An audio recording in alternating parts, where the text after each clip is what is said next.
Hello, welcome to legal awareness web series. 1992 में अयोध्या में जब बाबरी मस्जिद का डिमोलिशन हुआ तो एक नारा बार बार लगाया जा रहा था, ये तो बस झांकी है, काशी मथुरा बाकी है। आज जो हम बात करेंगे वो बात करेंगे सिविल जज बनारस के आशुतोष तिवारी ने जो विजय शंकर रस्तोगी की पिटीशन पर कल एएसआई सर्वे करने का आदेश दिया है उसके बारे में। इसमें जो रेलिवेंट लॉ है वो है प्लेसेस ऑफ वर्शिप एक्ट 1991, और वो लॉ है जो सबको मालूम है, आर्टिकल 141 कॉन्स्टिट्यूशन का, जो कहता है law declared by the supreme court of India shall be binding on all courts through out the territory of India. जो आशुतोष तिवारी सिविल जज हैं, उन्होंने पार्लियामेंट के बनाए हुए एक वैलिड लॉ को कंसीडर नहीं किया और सुप्रीम कोर्ट की 5 जज बेंच का जो बाबरी मस्जिद के केस में जजमेंट आया था उसको इग्नोर किया। देखिए, जो सुप्रीम कोर्ट है वो ऑलरेडी 1991 के लॉ की संवैधानिकता इस वक्त एग्जामिन कर रही है। उन्होंने सेंट्रल गवर्नमेंट को इस पे नोटिस दिया है। जो नीचे की अदालत है उसको यह अधिकार नहीं है कि वो 1991 के एक्ट को अनकॉन्स्टिट्यूशनल डिक्लेयर करे। यह अधिकार सुप्रीम कोर्ट का है या हाई कोर्ट का है। जो लोअर कोर्ट है वो बाउंड है पार्लियामेंट्री लॉ से और बाउंड है सुप्रीम कोर्ट के जजमेंट से। मुझे यह लगता है कि इस मैटर में ये दोनों चीजें जज आशुतोष तिवारी ने पूरी तरह कंसीडर नहीं की। अब देखिए, जो टेम्पल डिस्ट्रक्शन का इशू है, इस पे बहुत बात होती रही है। हमारे देश में टेम्पल और स्टेट, इसमें बड़ी क्लोज रिलेशनशिप रही है। जो कुल देवता राजा महाराजाओं के होते थे, उनको समझा जाता था कि वो प्रोटेक्टर हैं राजा के। तो जो दूसरा राजा जब उनको डिफीट करता था तो कुल देवता के टेम्पल को डिस्ट्रॉय करता था। बहुत से टेम्पल्स डिस्ट्रॉय होते रहे हैं। औरंगजेब के बारे में जाहिर है कि जहां तक काशी और मथुरा का मामला है उसमें एएसआई की जरूरत नहीं है, क्योंकि बाबरी मस्जिद के केस में तो कोई एविडेंस अवेलेबल नहीं थी जिससे यह साबित होता कि एक राम टेम्पल को डिमोलिश कर बाबरी मस्जिद बनाई गई है। आपको मालूम है कि बाबरनामा में भी इस पीरियड के जो पेजेस हैं वो मिसिंग हैं। जो हिस्टोरिकल एविडेंस सुप्रीम कोर्ट ने भी साइट की है वो भी यूरोपियन ट्रेवलर्स की है और बहुत बात की है। मथुरा और काशी के मामले में बिल्कुल क्लियरली हिस्टोरिकली ये प्रूव हुआ है कि ये बुरा काम कि एक टेम्पल को पार्शियली डिस्ट्रॉय किया जाए, डिमोलिश किया जाए और मस्जिद बनाई जाए, ये राजा के जो उस जमाने के एम्परर थे औरंगजेब, उनके कहने पे हुआ। अब ये बात ठीक है कि इसके पैटर्न कौन है ये नहीं मालूम, और ज्ञान वापी मॉस्क का मुगल डॉक्यूमेंट्स में कहीं जिक्र नहीं है। लेकिन ये कि एक बड़ा 50 साल तक का पीरियड है। आपको मालूम है कि रियल जो अखंड भारत पे राज किया है और पूरे देश को मिलाया है वो औरंगजेब थे।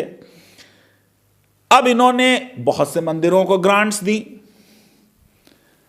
1698 में रंग भट्ट के बेटे नेक भट्ट को खानदेश में, इलाहाबाद में, बनारस में, बिहार में टेम्पल्स को ग्रांट दी, गुवाहाटी में दी ग्रांट। 1680 में भागवत गोसाई बनारस का मामला हो रहा है, कहा कि यहां पे ब्राह्मण को हैरेस ना किया जाए। तो राजाओं के पूरे दौर में ऊंच नीच होती रहती है। इस सिलसिले में लॉ कितना कुछ कर सकता है, आशुतोष तिवारी को सुप्रीम कोर्ट का जजमेंट पढ़ना चाहिए बाबरी मस्जिद का। उनको इस प्रश्न का उत्तर मिल जाएगा।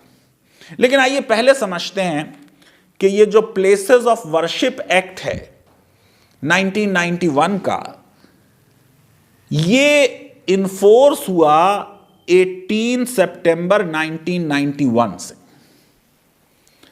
और इसने ये कहा कि जितने भी रिलीजियस प्लेसेस हैं सेक्शन 4(1) क्लॉज 1, उनका जो भी स्टेटस 15 अगस्त 1947 को था, अब उसको चेंज नहीं किया जाएगा। मुझको नहीं समझ में आ रहा कि किस तरह जज आशुतोष तिवारी ने सेक्शन 4 क्लॉज 2 इग्नोर कर दिया। मैं आपके लिए पढ़ देता हूं। If on the commencement of this act any suit, appeal or other proceeding with respect to the conversion of religious character of any place of worship existing on 15th August 1947 is pending before any court, tribunal or other authority, same shall abate। जितने भी cases किसी religious place के conversion के बारे में pending हैं, वो सब के सब अबेट हो जाएंगे। एक केस को छोड़ दिया था उन्होंने, बाबरी मस्जिद को एग्जम्पशन दिया था, जिसका जजमेंट 2019 में आया। और फिर साफ तौर से यह बात कही इसमें, and no suit, appeal or proceeding with respect to any such matter shall lie on or after the commencement in any court, tribunal or other authority। 1991 में ये आ गया 18 सितंबर को मामला। अब कोई केस फाइल नहीं किया जा सकता। ये केस जिस पे ये ऑर्डर हुआ है, ये 2019 में फाइल हुआ है। कैसे इसको इंटरटेन कर लिया? ये बात सही है कि अगर सुप्रीम कोर्ट स्वयं बाबरी मस्जिद के जजमेंट से हट जाए और प्लेसेस ऑफ वर्शिप एक्ट को स्ट्राइक डाउन कर दे एज अनकॉन्स्टिट्यूशनल, तब ये सारे डिस्प्यूट्स अदालत में ओपन हो जाएंगे और कोर्ट्स को राइट होगा उन्हें डिस्पोज ऑफ करने का। फिर इसी में सेक्शन 4 क्लॉज 2 में एक प्रोवाइजो डाला गया कि अगर कोई केस फाइल होता है तो वो केस डिसाइड किया जाएगा इस लॉ की अकॉर्डेंस में।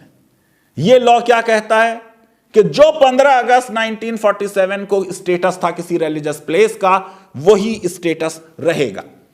मैं समझता हूं कि इस पार्लियामेंट्री लॉ को या तो यूपी सुन्नी वक्फ बोर्ड ने या ये जो ज्ञानवापी मैनेजमेंट था, इसने सही से जज के सामने रखा नहीं, या जज ने उसे सही से समझा नहीं। अब ये तो हो गई एक लॉ की बात, ये लॉ है। अब देख लें एक जुडिशियल डिसिप्लिन की बात। एक सिविल जज सुप्रीम कोर्ट की कॉन्स्टिट्यूशन बेंच 5 जजेस बेंच के जजमेंट के विरुद्ध जा रहा है। सुप्रीम कोर्ट ने क्या कहा प्लेसेस ऑफ वर्शिप एक्ट में, बाबरी मस्जिद के ही केस में?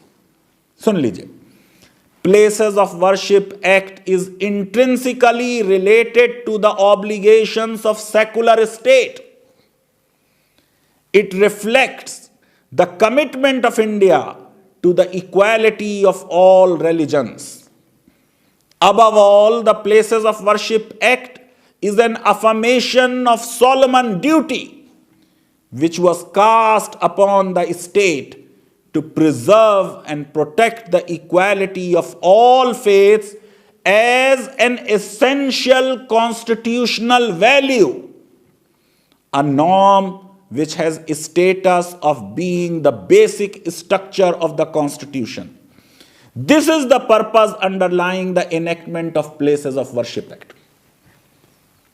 Equality of religion की बात हुई, सेकुलरिज्म एक एसेंशियल कॉन्स्टिट्यूशनल वैल्यू है, बेसिक स्ट्रक्चर है, इस बेसिक स्ट्रक्चर को अपहोल्ड करने के लिए प्लेसेस ऑफ वर्शिप एक्ट पास किया गया। एम सिद्दीक, वही बाबरी मस्जिद का केस, कैसे एक नीचे की अदालत का जज इस पैराग्राफ को ओवरलुक कर सकता है। सुप्रीम कोर्ट ने कहा non retrogression is a fundamental constitutional principle of which secularism is the core component. इतिहास बहुत जुल्म से, वॉयलेंस से, नाइंसाफी से, परसिक्यूशन से भरा हुआ है। पूरी दुनिया का जो हमारा इतिहास है वो खून खराबे का इतिहास है।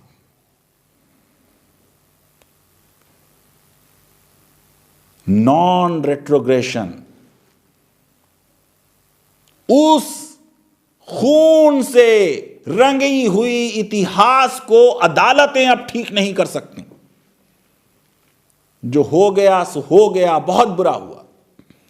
Non retrogression is a fundamental constitutional principle of which secularism is the core component. The Places of Worship Act is thus a legislative intervention which prescribes non-retrogression as an essential feature of our secular values.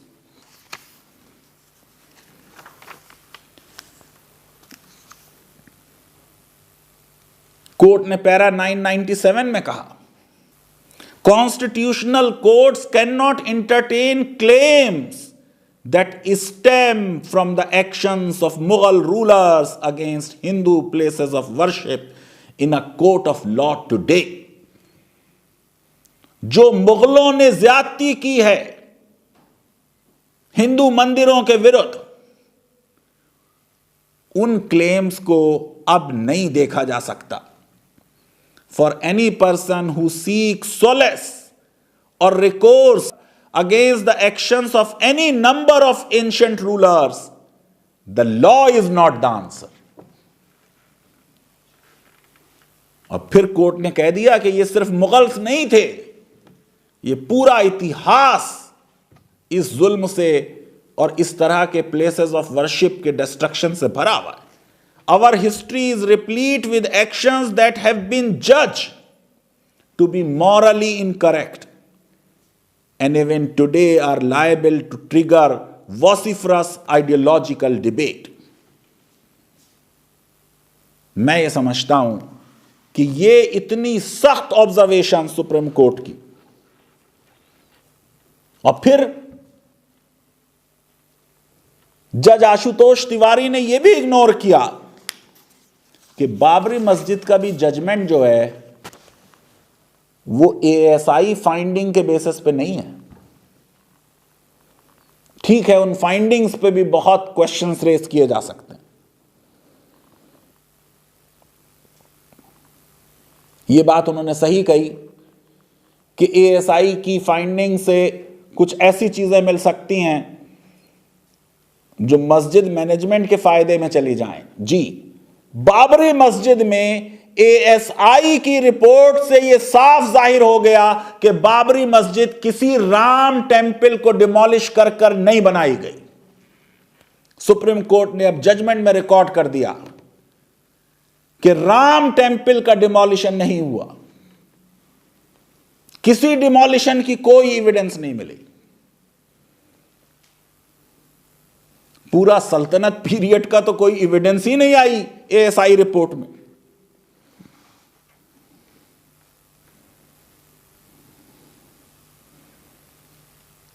मैं समझता हूं कि वो चीज जिसके बारे में already पता है